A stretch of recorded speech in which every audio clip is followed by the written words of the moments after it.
Now look at what the Lord said back there in Daniel chapter 10, verse 21. But I will show thee that which is noted in the scripture of truth. So now here this angel is saying, Daniel, I'm going to show you where it's noted in the scriptures of truth. All right, angel. Okay, Jesus Christ, you got a scroll, you got a book. Where is it at? Let's just take the time and think about this.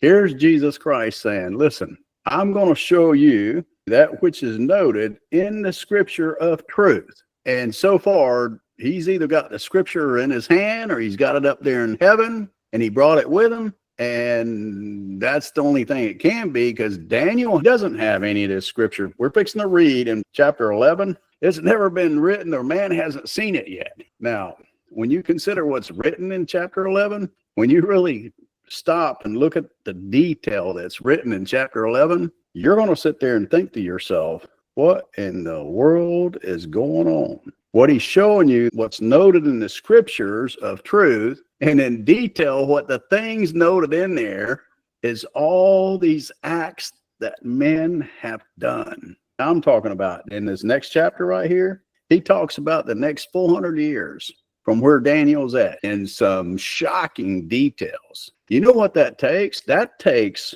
someone that has seen man's will played out and wrote it down. Think about that now.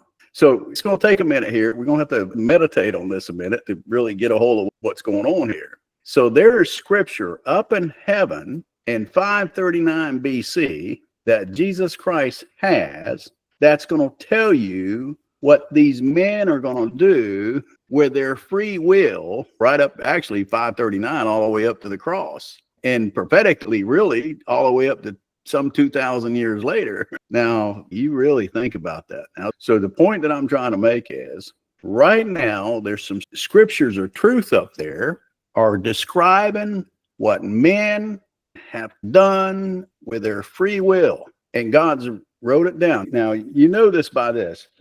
You can ask these questions. Is what's happened in history, is it God's will? Or is it man's will? We say God always allows things to happen, but he allows man to have a free will. And God still works out his will in spite of man's will. He still gets his will done, no matter how many detours and how much man screws it up.